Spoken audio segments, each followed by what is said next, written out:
So the war continues, and I wanted to get a little sense of what's going on in Gaza, what's going on in the Iranian fronts and the other fronts. We have with us Brigadier General Amir Avivi, who's the chairman of the IDSF, the Israel Defense and Security Forum, a group of 35,000 reserve officers. During his service, Amir held a series of senior roles in the IDF, including Deputy Controller for the Security Forces, Director for the Office of Chief of Staff, Deputy Commander of the Gaza Division, so he has a good sense of that, Commander of the Sagi Division, Commander of Battalion 605, and Commander of the School of Combat Engineering. He's going around the world explaining Israel's situation. Brigadier General Amir Avivi, thank you so much for joining me. My pleasure. Thank you very much for having me. Okay. What's the situation? I'm hearing from people that Gaza. Let me actually make it into a short story. My good friend Bracha, her son was in a D9, operating the D9. He started getting. This was in the Khan Yunis area. He started getting a lot of bullets and attacks hitting his vehicle. He had a sense to jump out. He jumped out of the vehicle, and the vehicle was indeed hit by RPGs. He was hit by shrapnel, and he saved himself. So he's very, very lucky. But the question is, Brigadier General Amir Avivi, what's really going on in Gaza? Why are we capturing some parts, then relinquishing? We're fighting a 2-year battle over Gaza that was liberated in the 6-day war in 2 days. Give me a sense of what's happening here, please. So it's very, very different from the 6-day war because in the 6-day war, there was no local army or terror army in Gaza. There were the Egyptians who were serving the Egyptian army that was serving very, very far from their home in main Egypt land.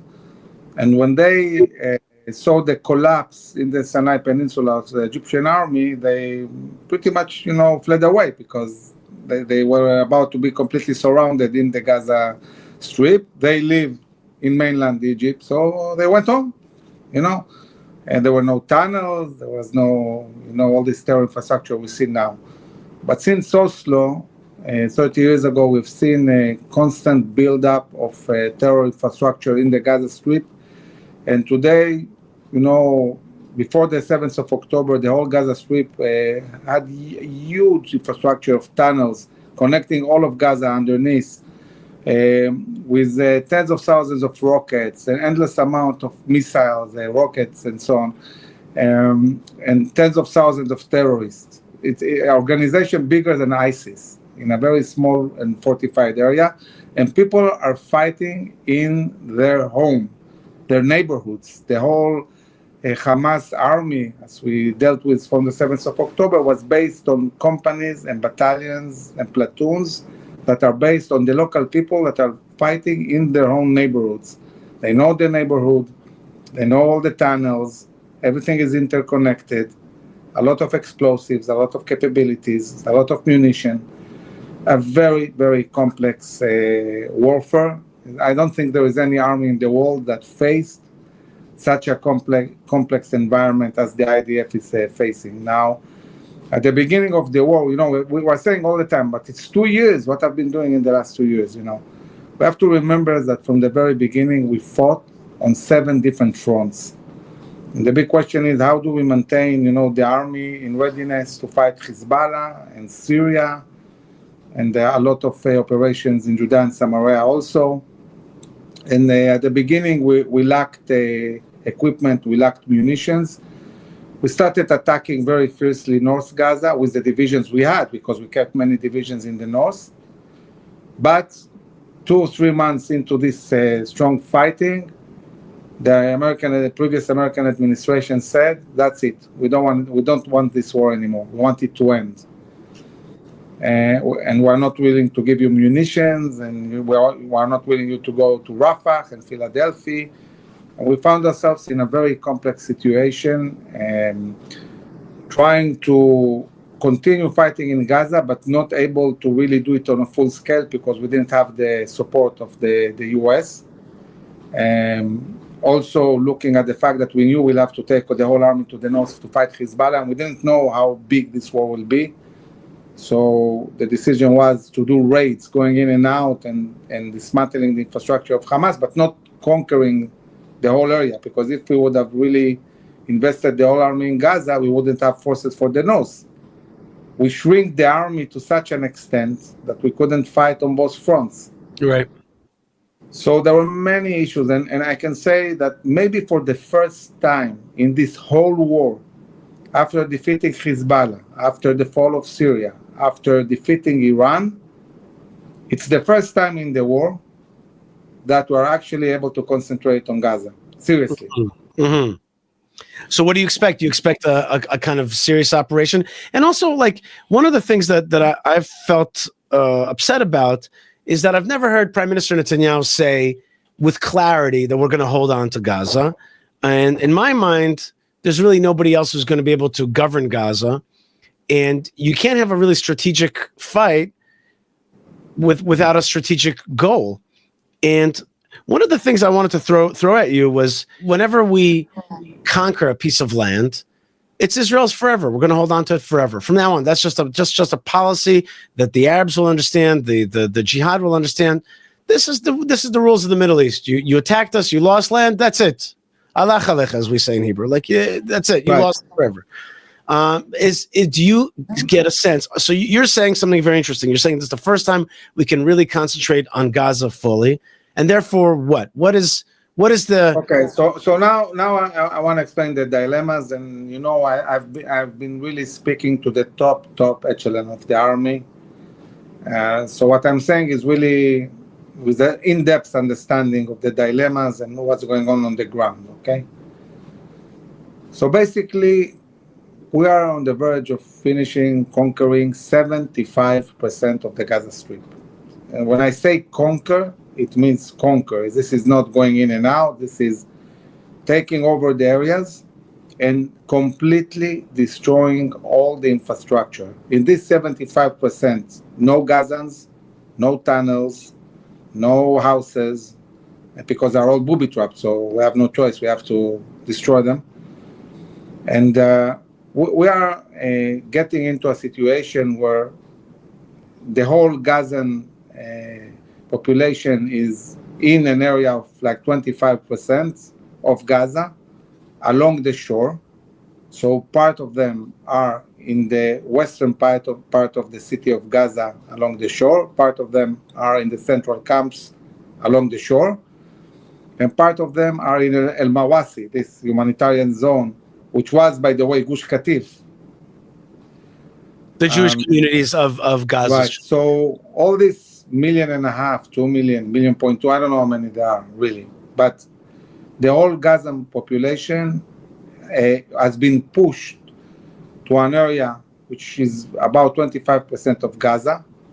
This means that we are controlling a vast area, which also includes Rafah, which includes almost all Khan Yunis, which includes big parts of the central camps and all the north of Gaza.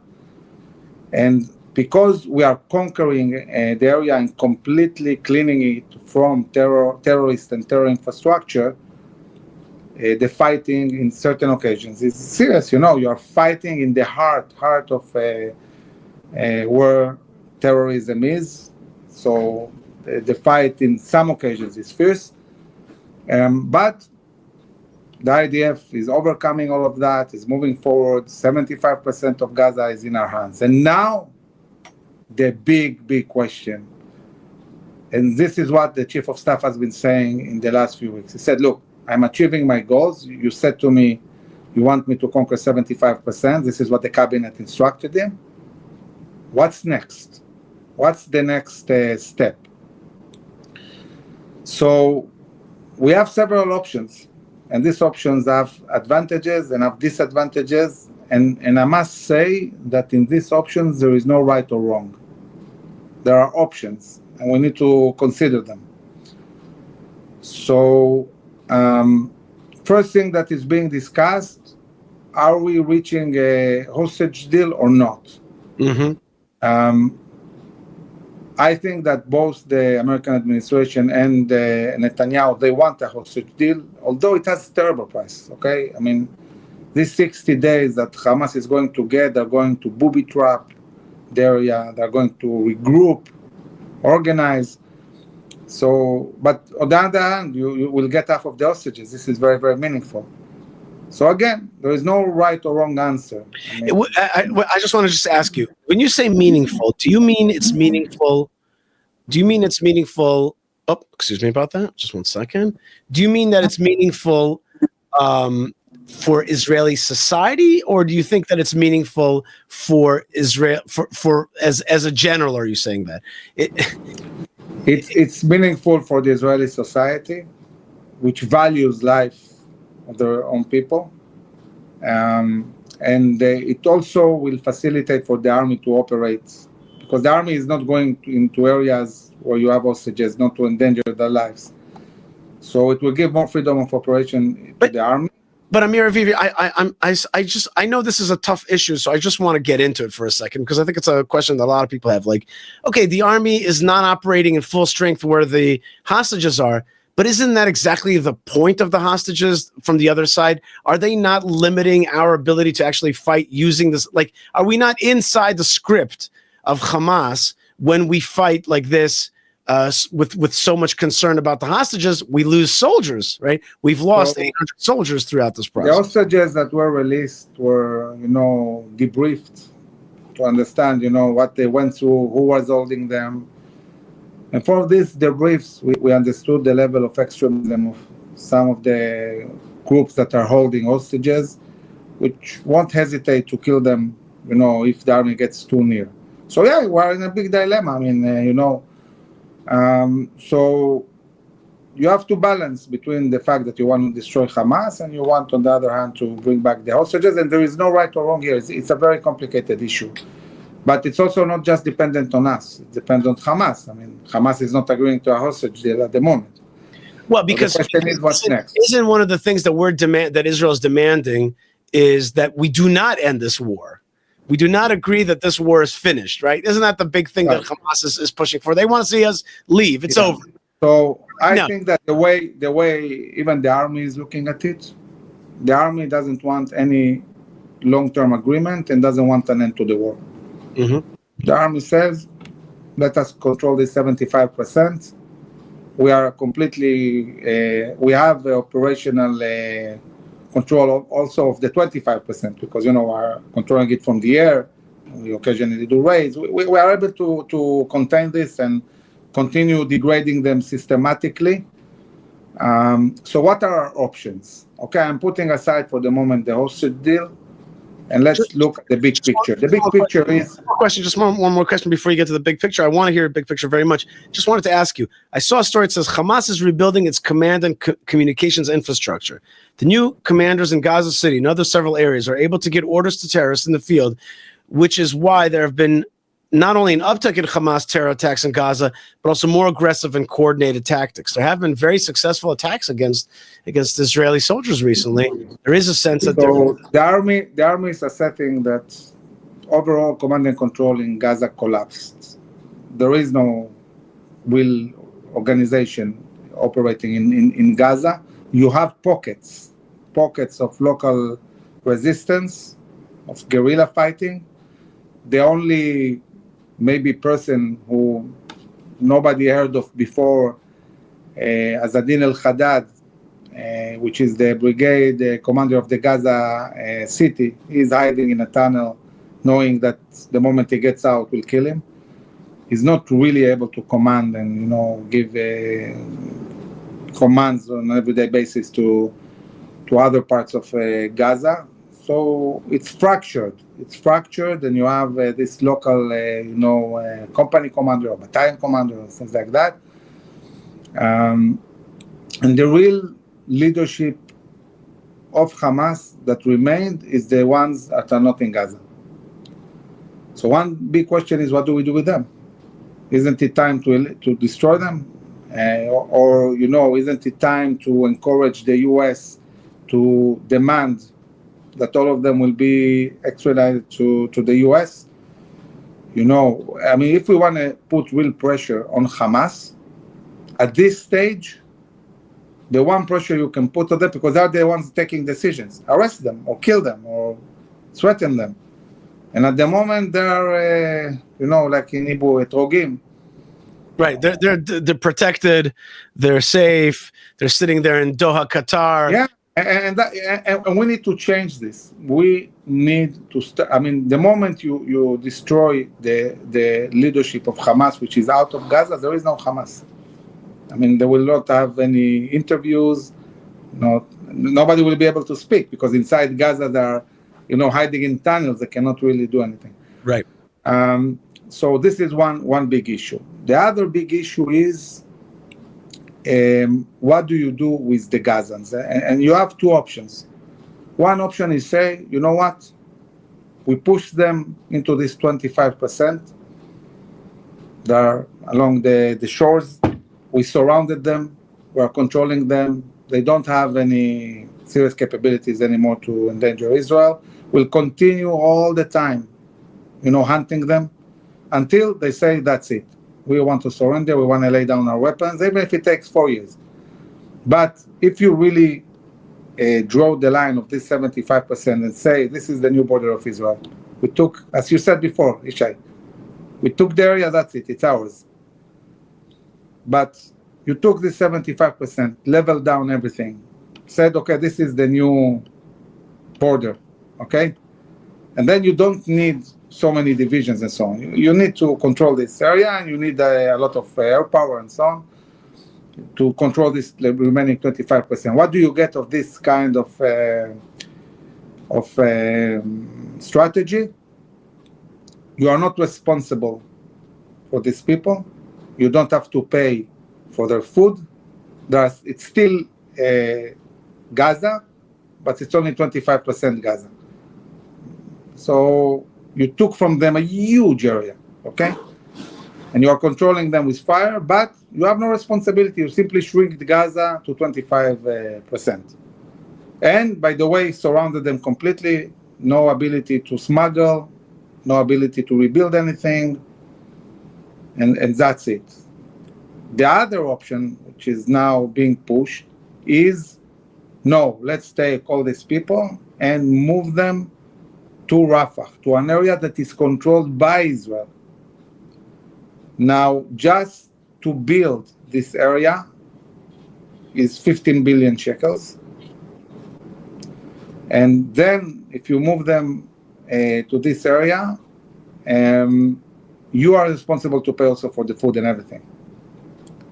That's a huge dilemma, because on one hand, you understand that if you take the Gazans south to Rafah and detach the terrorists from the society, you basically created a reality that the terrorists have no base of support anymore. In all these 25%, they are alone. The Gazans, the society itself is not there. They don't get any food. You can put a siege on all of the remaining 25%. And then probably the time it will take them to surrender will be much faster. But then you have to pay for 2 million people. You have to control this. You are responsible for anything that happens with these people. And then the question is this connected to relocation or not? I mean, if you are moving them to Rafah in order to be relocated, and there is a program and there is a plan, and let's say you bring 20,000 for 2 weeks and then they are relocated, and another 50,000 and then they are relocated, not forcibly. You mean relocated outside of Gaza? Outside of Gaza. Right. If it includes Trump's plan, right, okay, it makes sense. If you have to move people to Rafah in order to momentarily organize them, and then they say, we want to go to Canada, we want to go to I don't know where. Spain, Australia, Scotland. Yeah, anywhere that Ireland, wants to take them, okay? They need visas. Syria, maybe Jordan. That makes sense. But if you are moving them to Rafah, and then Israel has to fund all their food for who knows how long, that might be a serious problem. Mm-hmm. So there is no easy decisions. And then also the question is, okay, but if this is like not something that is going to end so fast. I mean, we're talking about a long-term operation dealing with Gaza, okay? How do you define win? How do you create a reality where you say, wow, I won? So for me, for example, if you destroy all the leadership of Hamas outside of Gaza, okay, and also let's say the remaining commander or two left in Gaza, that's a win. Okay, you destroy the organization. We have to destroy this organization, and this is about the leadership. If you detach Hamas from the society, it's also a win, but it's very pricey, and it's worthwhile doing if there is relocation. But I didn't see that there is a plan yet in place. And also, when the army looks at it, they're not looking just at what's going on with Hamas. They're looking also at the army itself.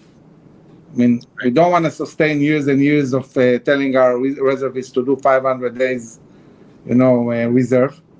Basically, reserve duty, which used to be like 30 days a year, is now like a job. Exactly. Now, these people actually have families and have jobs. Right. Cannot keep. So you have to build something sustainable. Right. So the army says, look, we conquered 75%. Okay. Then this is the high ground. And we are completely controlling the other 25% without needing to conquer it. Because if we conquer it, we have to take care of the people. We don't want to do that. We want to safeguard Israel. We don't want to manage the Gazans. It will take a lot of soldiers and a lot of money. So the army says, let us completely level down the 75%. Let us build a line of control. Right. Let us, control the remaining 25%, and then the big discussion. Are we relocating? There is a plan. There isn't a plan. And then you can talk about moving people to Rafah, and you don't have to move 2 million. You can move 100,000, 300,000, but it needs to be part of an idea of relocating the Gazans, and then the discussion about the leadership outside of Gaza, and then the issue of the hostages. Now, the message needs to be very clear. If you don't give us the hostages, you will remain in this 25% forever. There is no turning back. There is no turning back to any cities. There will be no cities because we're leveling down everything. You will get minimum aid according to international law.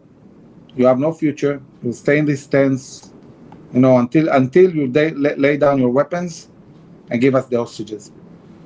And once, I think that if this is combined with eliminating completely the leadership of Hamas, then you'll see the Gazan society saying, okay, guys, it's game over and that's it. And what sense does it make to stay in this tents on the beach, We need to have some different kind of solution. So there is a sense like, what's the army doing? Listen, the army is fighting fiercely. Definitely. When you go into Khan Yunis or Rafah or the northern part of Gaza, it looks like Dresden. It's completely leveled down, and not because we are enjoying simply bringing down houses. It's because everything is booby-trapped. It's all connected to tunnels. If you really want to destroy all this infrastructure, when you destroy it, nothing is left. They booby-trapped everything. So we are leveling down everything, and Gaza is being wiped out. We have to say the truth, and rightly so, because it's all one big terror infrastructure. That's right. I would love to see, and I have sometimes I think, first thing I wanted to say, thank you very much for giving us such an in-depth understanding about the thinking in the IDF and the solution thinking about how to solve this very challenging problem. We have a lot of people there, a lot of Arabs. You have hostages. You also didn't talk too much about it, but there's also the international pressure. Your 25% solution has a problem in it, is that you're going to get a lot of pressure from the international community being like, look, you've put them in a jail. Now you're responsible for them. You're saying we're not responsible, but they'll say you are responsible. They're not going to say, as long as we don't take over the 25%, right? A part of bringing them aid, which we want to do, with the American companies and not directly. They cannot say we're responsible. You can say we rigged Gaza. Okay, now it's small Gaza, not big Gaza. But if we take them to Rafah, There are big advantages. There are also big disadvantages because then we'll be really responsible for what's happening. And I say it's worthwhile doing that if there is relocation, if the plan is executed. I also think that relocation is an important precedent. If there's a relocation plan, or let's say granting safe passage for refugees, as was done in Ukraine, Russia, as was done in the Syrian civil war, these people have a chance for a better life. Right. And we have provided that. And then when we have the eventual conflict, which we will in Judea and Samaria, there'll also be already a consciousness that there is a way to get refugees out. There is a pathway for these people to have a new life somewhere else. And that would have already, we've already established that through this conflict that we're having right now in Gaza. So I think there's an importance down the line. I'd love to see Israel control Gaza. Totally. I'd love to see it become part of Israel. And I also, see a situation in which we could give Arabs of Gaza and places like that who are non-jihadists. So maybe I'll give you another solution that is being discussed, and this might help you also think about it. I mean, we know that the center of government of Gaza is the city of Gaza, okay? And there is definitely a discussion that says we need, even if we don't push all the Gazans to Rafah, let's move the Gazans that are in the city of Gaza south of Netzarim corridor, okay, to the central Councilman and Mawasi, and conquer Gaza city and take full control of all North Gaza, okay, completely control North Gaza from Netzarim corridor and north, without any Hamas, any Gazans at all. Full control of Israel. And this can be a game changer, because if this is the reality and you took the whole area, okay, now you can say, look, we want to realize Trump's vision of, an area that will be international, or we'll do projects there, or we'll do the first Trump hotel in North Gaza, whatever, and maybe bring back, Israelis, because when you add Gush Katif, one of the things that Israelis, mostly on the left, were saying, wow, you're putting Jews in an area in the middle of 1 million Arabs surrounding them. Doesn't make sense, it's stuck there and it's surrounded by Arabs. But if there is a whole area in the north that is completely, in our hands, and all it requires is to push Israel to the south, to Netzarim, this is something logical. Taking an area, but you're not taking the Palestinians with you. You are. So I think that these examples I'm giving, the point is we are in a very dramatic moment, because for the first time in this war, the Israeli government needs to put a vision, and also needs to define victory. What is victory? Victory is surrounding them in the 25% and maintaining military control on the 75%. Victory is relocation. Victory is destroying all the leadership outside of Hamas. Victory is, applying the Israeli law in North Gaza. What is this victory? And we need to define it. And I think for the Israelis, it's important to have a clear sense of how we define victory. Absolutely. Well, I know that your time is short now. One last thing, I just wanted to show you a little video, something that has to do with Israeli security, and that is this. Let's watch this together. The payload fairings here in this shot, again, showing the logo for the Israel Aerospace Industries. SpaceX has been continuing to refer this as just the customer and has not made any specific reference to the satellite on board, just referring to there being satellite within the payload fairings. One, engine ignition, and liftoff. Liftoff of the Falcon 9 rocket on the commercial GTO-1 flight. The Falcon 9 has cleared the tower.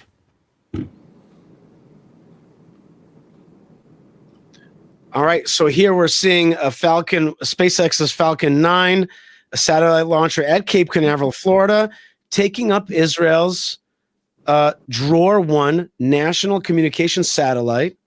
And we had a setback a few years ago in 2016 where the Amos 6 satellite was destroyed on the launch pad as a result of a SpaceX malfunction. But this Dror 1 communication satellite will provide Israel's communication needs for the coming years. I have a lot of numbers on it. It weighs 4.5 tons and other things. But the bottom line is that it's going to be operating 36,000 kilometers above the Earth. And Boaz Levy, who's the CEO of IAI, said this is a special event for the state of Israel. And 560 IAI employees worked on this project. It's a big deal. It's going to be in geosynchronous orbit, and it's a big deal for Israel right now. And I just wanted to get your comment also on this, if you know anything about it. So, Israel, in the Ministry of Defense, you have a whole department that deals with satellites, and of course working with the industries and especially with the IAI. Israel is capable of launching from Israel its own satellites with its own missiles in a very complicated way, very challenging but very sophisticated. But here we saw a launch of a satellite not from Israel, but from the US. This is strategic. It's very, very important. I think that in the coming years, space warfare will become more and more relevant. And by the way, we fight in space. I mean, all these interceptions we did of ballistic missiles are done in space. Arrow 3 is like a spaceship. It attacks the ballistic missiles in space. So definitely we see big, technological achievement. And overall, I can say that in the last year, in the war, Israel has developed technologies that are beyond imagination, that really bend the laws of physics and chemistry, that are really creating a huge technological gap between Israel and many, many countries in the world. So many times wars actually end up bringing a lot of knowledge and even a lot of light through the awfulness of war.